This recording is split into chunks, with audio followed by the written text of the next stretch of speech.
everyone. Welcome to the Golden Ratio Podcast. I am Jen, GR Mom, joined as always by GR Dad. Hi. How's it going, GR Dad? Pretty good. Excellent, excellent. It's been a while since I've seen you.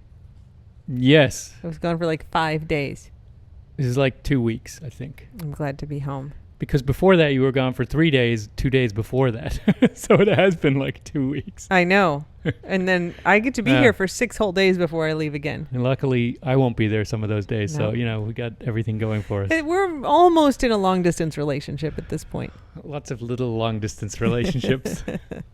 The cocktail of the week this week is the Hive Mind. It's a good name, right? Does it have honey in it?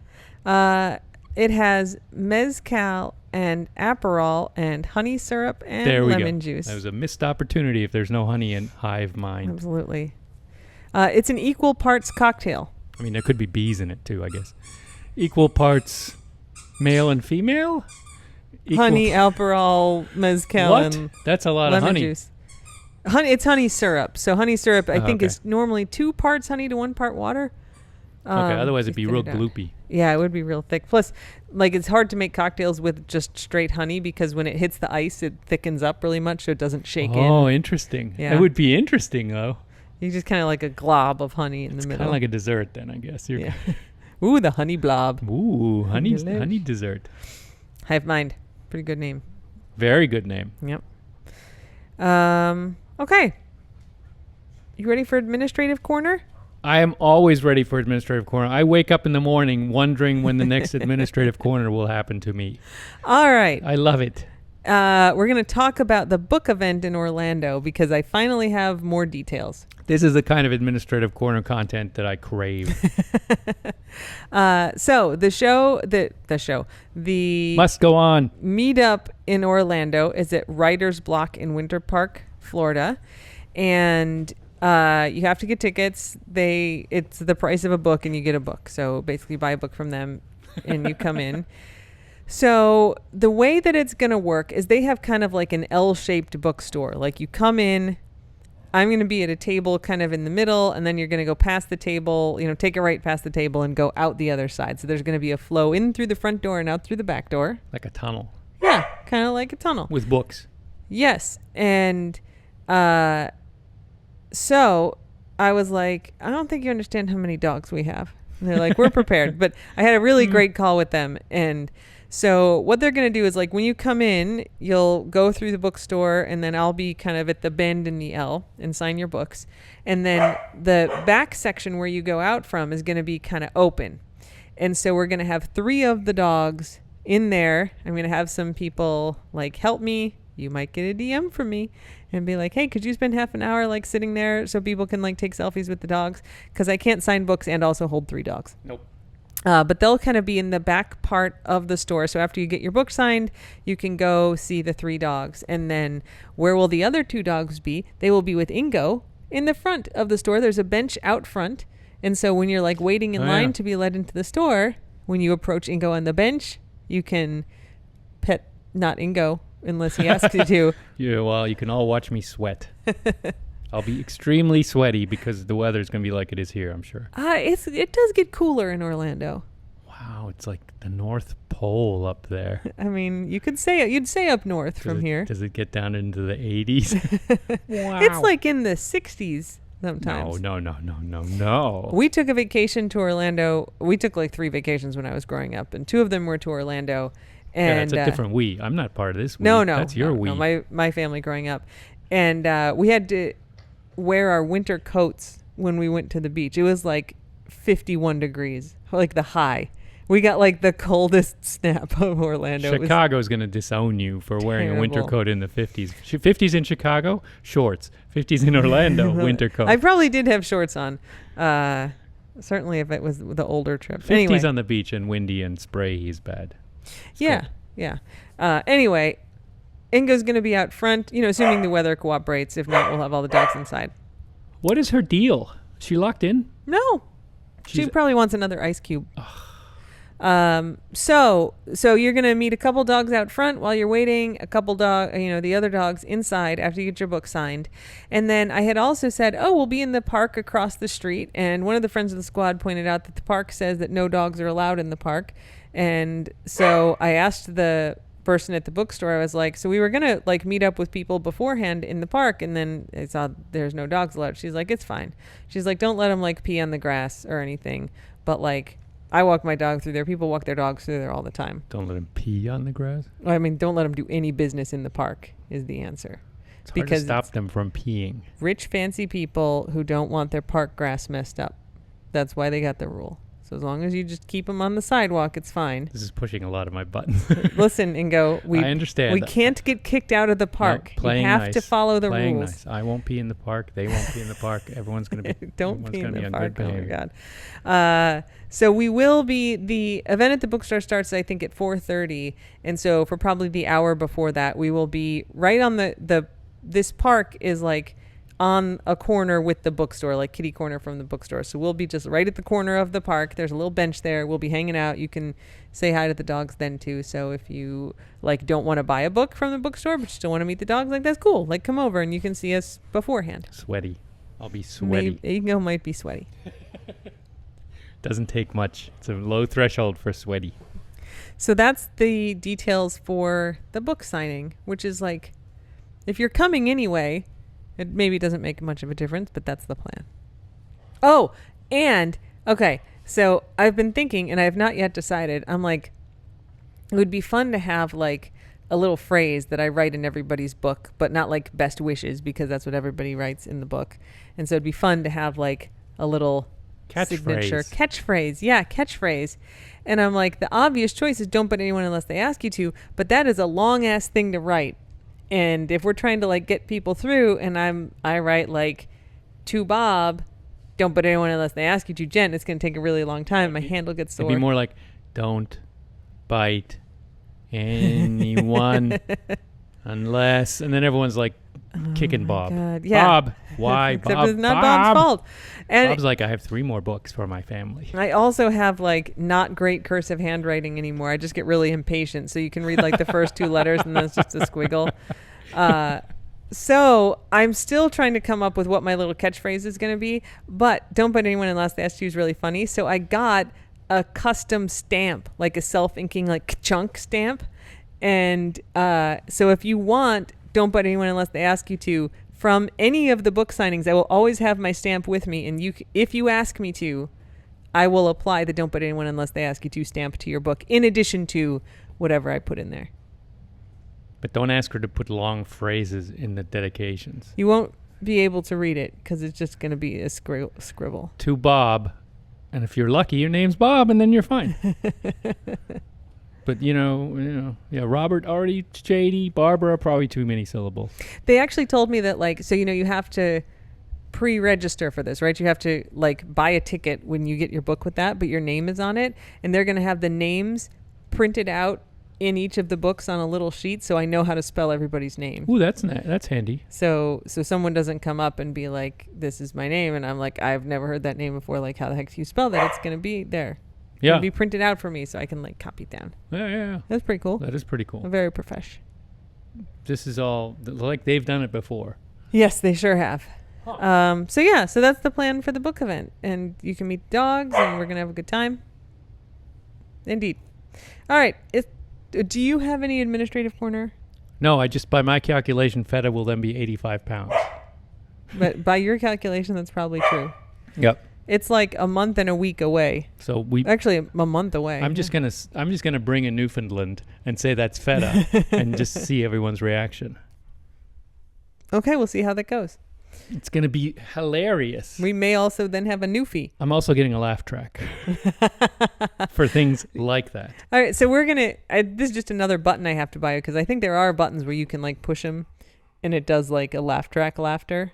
Yeah. Because I also promised you a button where I say "Good job" that you can push. I can push for myself? Mm-hmm. Huh. I don't have much recollection of this. You might have been a little tipsy on that podcast. Because it hasn't happened yet, so I assume it didn't, like you never said it, because otherwise you'd be Googling it or Amazoning it right away. I got distracted. I definitely need to do that. Distracted. Oh. Okay. It's time for dog updates. Slipping. You'd be slipping. I know. Maybe I should Google it right now. I'm surprised you can refrain. No, I'm not refraining. Okay. Dog updates. Okay, fine. reluctantly, I accept. There's no more, academic corner. No, logistical corner. Administrative corner. You love it so much and you don't even remember its name. The part I love about it is I don't have to say it. Okay. Dog updates. Feta has officially outgrown her puppy collar. Yeah, we probably could have gotten another week out of it, but it was getting tight. And especially since she chewed on the clasp so much, it's very hard to open and close. She's chewed up the plastic. Loves to do that. She loves to chew on her collar, her harness. Yep. That's right. Anything that is connected to her, she likes to chew on it. Leash, too, sometimes. Yep, for sure.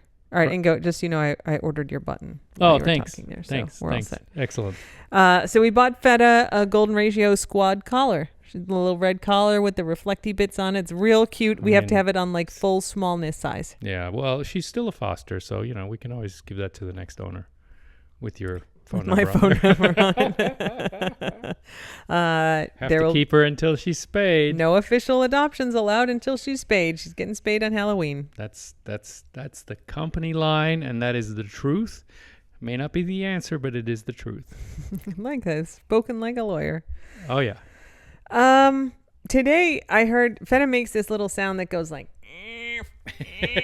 when she's attacking Vink. Exertion sounds, yeah. And I heard it today, and I went in, and Vink was just like laying on her side, kind of like she was asleep in the little, like tiny little hallway to my office. And Feta was laying on her side, so like her legs were all tangled up with Vink, and Feta had Vink's entire snoop in her mouth. She just unhinged her jaw and chomped. Poor Vink. Vink is playing dead. She's trying to like play possum to not get that happen anymore. She doesn't know what else to do. She's like, if I just lie here for 10 minutes, maybe she'll go away. And Feta's like, then maybe I'll try the ear next. I'm gonna move to the back leg. Nang, nang, nang. What do you think of this? How about some tail tug? Poor Vink. Other than that, I've been gone all week, so you would be the dude with the dog updates. Well, Brody is enjoying his massage treatment, laser treatment, and acupuncture. And it's acupuncture where they connect it to little wires. Yeah. Electro e-stim. And the doctor said it's kind of like the tensing machine, except deeper. Yeah. Like it sounds actually pretty effective. But he, of course, he falls asleep about halfway through the session, snored, which is actually quite relaxing and nice. Yeah. And everyone in the vet practice loves him, obviously, because they're smart.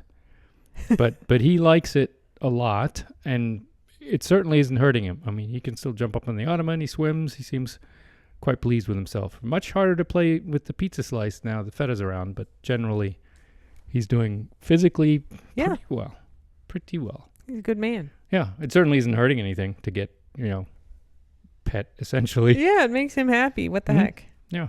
And I brought Vink, too. Vink got lasered on her elbow. Vink's dog update is that it's not we maybe have osteoporosis. She has elbow dysplasia. Elbow dysplasia, which I think feels a lot like arthritis, but it's worse.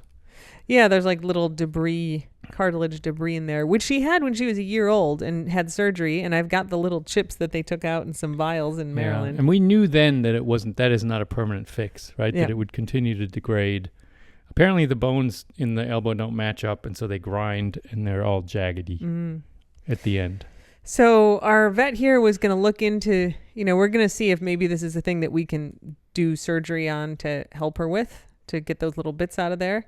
But a lot of, like, Hops had elbow dysplasia too. She had like a big chunk in there, but they're like, the arthritis is so bad that even though that chunk is certainly bothering her, she's not actually going to regain much function even if we were to take it out. Oh, so Vink may be not as arthritic, just more dysplasic.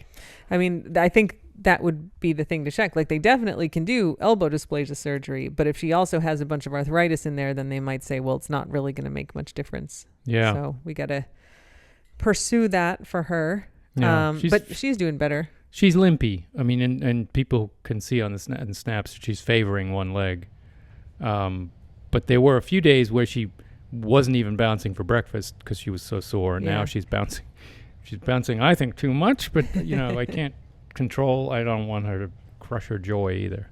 Yeah, so she's on Librela, which is what you took Hopper to Niagara Falls for, the monoclonal antibody treatment for arthritis. Which shouldn't have kicked in yet full power. It was only 2 weeks ago, right? Yep.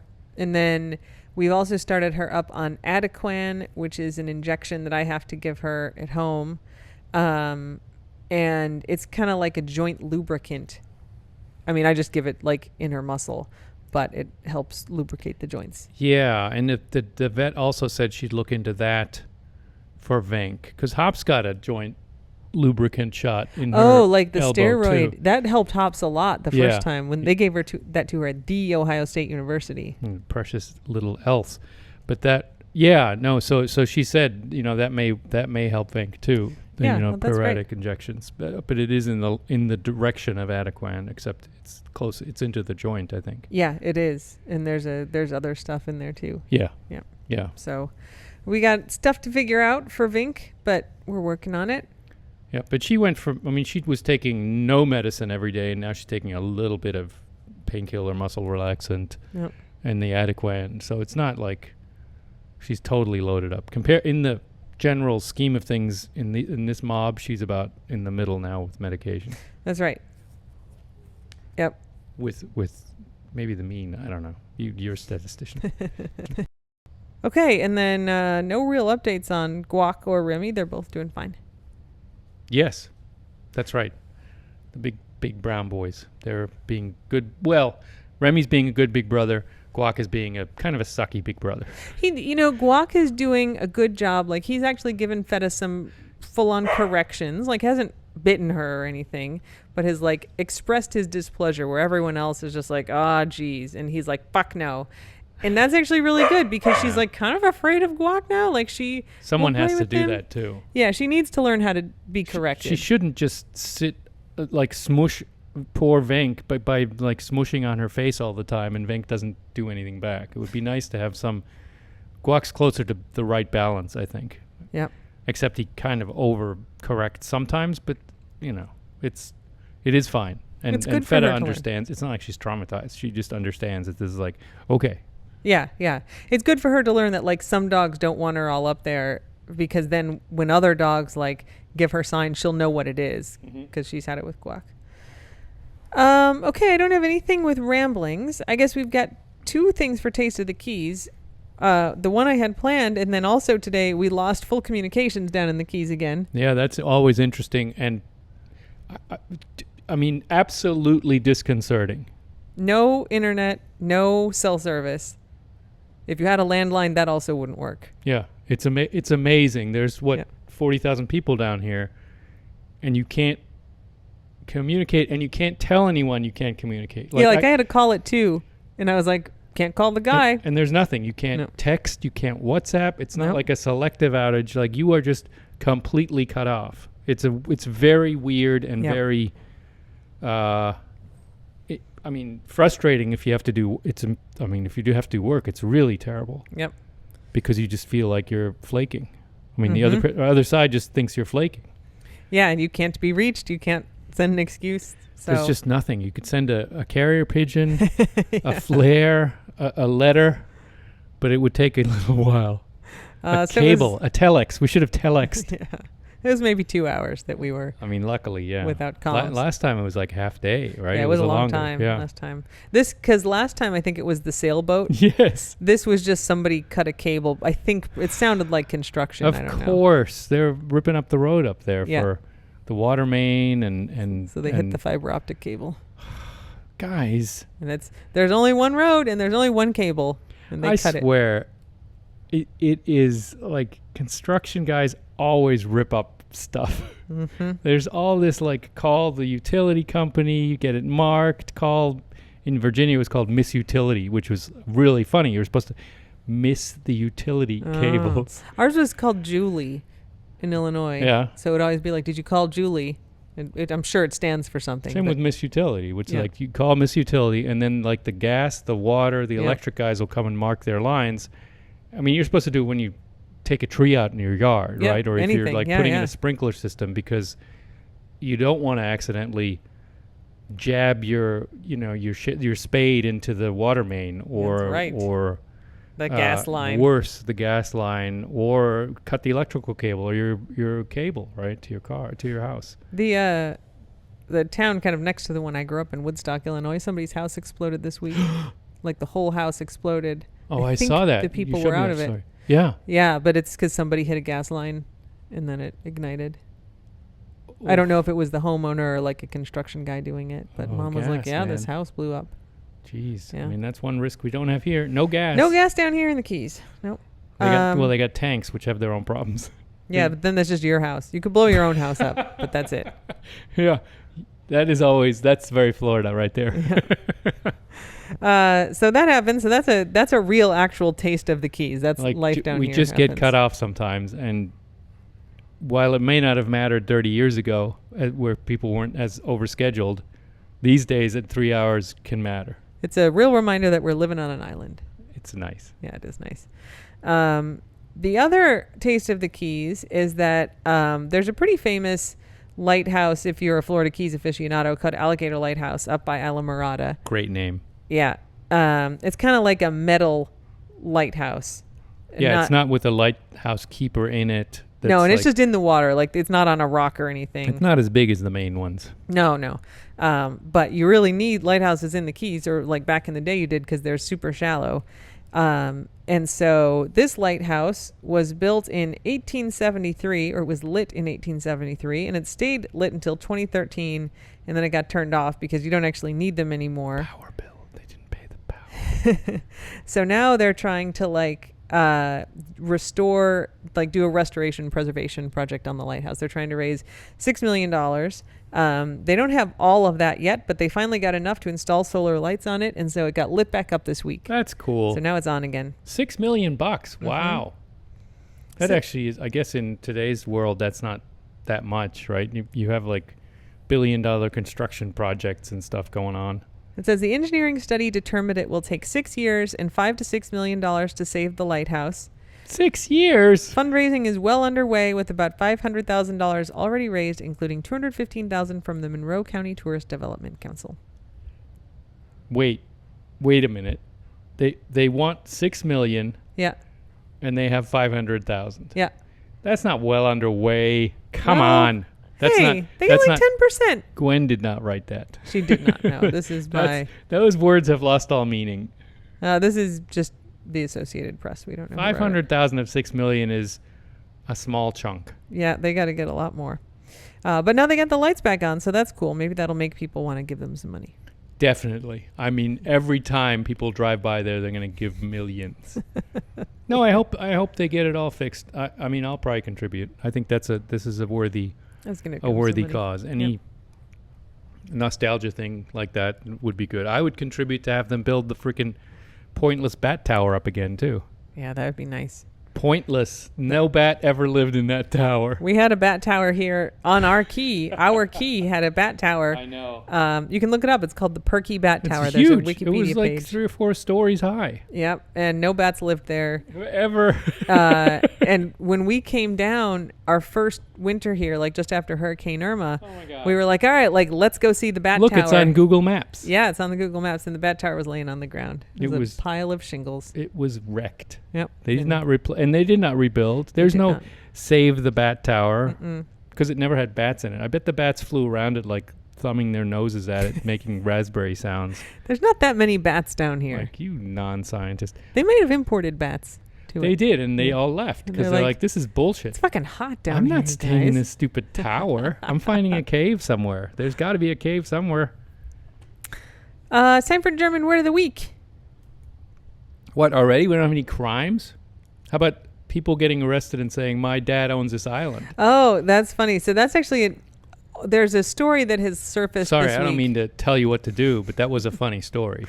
It's an older arrest, but it surfaced this week, and I had seen the story about it, and then it also made it onto Sock Puppet Master, which is like this great Instagram. They probably have a TikTok too, where she does the woman who runs it does animations. So it uses like body cam footage or surveillance footage. Or 911 tapes. Or 911 dispatches and stuff.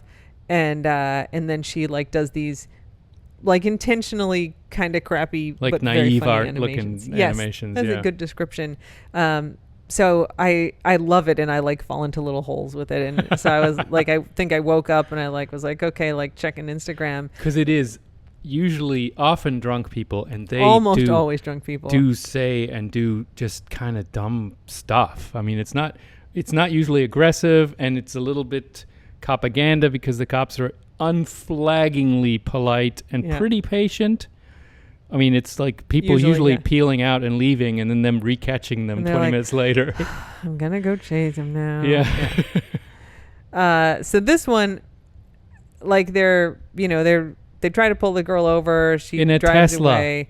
In a Tesla. Try again. She drives away. And then when they finally like get her out, she's like, I own this island. And I was like, oh, this is the one. This is the thing that I like just saw. Do you know how my dad owns this island. You know who I am? But anyway, that was up on Duck Key, which is kind of Middle Keys. Which is kind of a weird resorty, private-y looking island. There is a resort on it. Yeah. And it's more of I don't think it's all like a planned community, but part of it certainly is. It does feel more like it, yeah. Yeah, her dad also doesn't own the island. Nobody owns No, the island. But she thought he did, or she said he did. I mean, tell me why are you pulling me over? What are you arresting me for?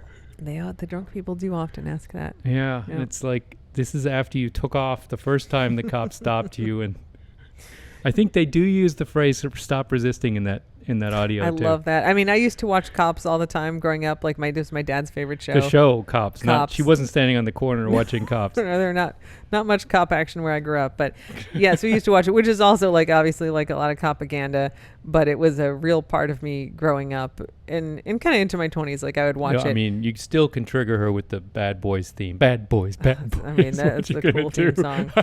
But like my favorite line is always when they'd be like trying to arrest some guy and they'd be like, "Stop resisting!" So I do sort of say that a lot, which still. Covers everything from just kind of squirming to being, not flexible enough. Yeah, stiff arms. To actually like fighting back. Yep. It's very rarely actually the fighting back. It's usually like, I just don't know. I don't think my arms move the way you want them to move. Stop resisting. Stop resisting. I say that to the dogs a lot. I know. Stop resisting. But it works. It kind of works with them. Okay. Now it's time for German Word of the Week. Oh yeah. I had, hang on. I had one nice one and one not so nice one. Hang on. Oh my God. I can check my notes. Let me consult my notes here. No, that's fine. No, that's fine. Actually, I do have a bunch of puns, but those are for later. The word is Kleinvieh. Small fee. Vieh, V-I-E-H, means kind of cattle, but it could be like any farm animal. So it could be, Kleinvieh means like small, it could be pigs, could be goats, could be sheep. But the saying that it comes from is called Kleinvieh macht auch Mist. Mist. Mist. Bernd das Brot says Mist. Which is small animals also make poop. But what it refers to is Kleinvieh auch macht Mist. It's like the German saying, wer den Pfennig nicht ehrt, ist den Taler nicht wert. Oder den Groschen nicht wert. What is it called? I don't know. There must be an English saying too that I just can't think of right now. But it's like small amounts also add up, right? Or the wer den Pfennig nicht ehrt means if you don't honor the penny, you're not honoring the dollar or the quarter. But Kleinvieh macht auch Mist is like, don't be too proud to accept the small amount or to go after the small amount because it all adds up. Oh. It all adds up. I guess that's it's a little scatological though. Well, it's agricultural. Yeah. It's agricultural. I guess it's from an era where mist was considered good, where it's like manure. Manure. It's manure. You're piling it up for your fields. It's fertilizer. Okay. So yeah, that's small fair. Animals also make fertilizer. There you go. Don't be too proud to accept the small animals. I like it. Fertilizer. That's a good one. Okay. There you go. Kleinvieh. Kleinvieh auch macht Mist. Macht auch Mist. Mhm. Macht auch Mist. Mhm. Okay. Doch. Yeah, I mean you practice this when you pick up pennies. You're not too proud to pick up pennies because they add up to dollars. That's right. What did you get? Like $11? Oh my god, I got $36. $36 just in like Pennies off the ground. upcycled change, and they were crappy. You had to clean them and grind them and polish them. We put them through the rock tumbler. You bought an $80 rock tumbler to get $30 worth of pennies. All right, listen. Like, if it were just for the money, that would be impractical. But I fucking love rock tumblers. They're super cool. I had one like very briefly as a kid, and I don't know why I didn't get to keep it. Maybe it was like, you know, you had to like replenish the supplies, and I kind of used what was in there. I don't know, but like I craved one as a kid. I had one briefly, and then like my whole life, I would always like every 6 months I'd be like, "Fuck, I need a rock tumbler." Really? Oh yeah. I got one for Eva once. She had a rock tumbler. You didn't get it for me. Well, you didn't ask me. I didn't know about this rock tumbler fascination. I thought it was a weird thing when No, I love rock tumblers. Oh. And so when I was like, I mean, I did all kinds of like little crafty things with my rock tumblers in Maryland too. Yes. But it's great for knocking dirt off pennies. Always tumbling. There, you walk out and there's like a weird grinding noise going on, and it's like teeny tiny cement mixer. Meow, meow, meow. You can make like beach glass with that. I would like pick up interesting rocks when I'd like run down to Hopper's Beach. You make shiny rocks out of not shiny rocks. The problem is I don't know what to do with the shiny rocks after that, but I really like making them. Maybe you should just keep tumbling until you have sand, and then we'll put it in the ocean. Okay. That's another I mean, they grind for days out here. Yes, they do. Dogs leave it alone. Yeah. All right, it's time for Ango Corner. I mean, I got nothing. Okay. I'm happy to be here. Great. Yeah. If you want any extra content, last week we did a bonus pod about the squonk.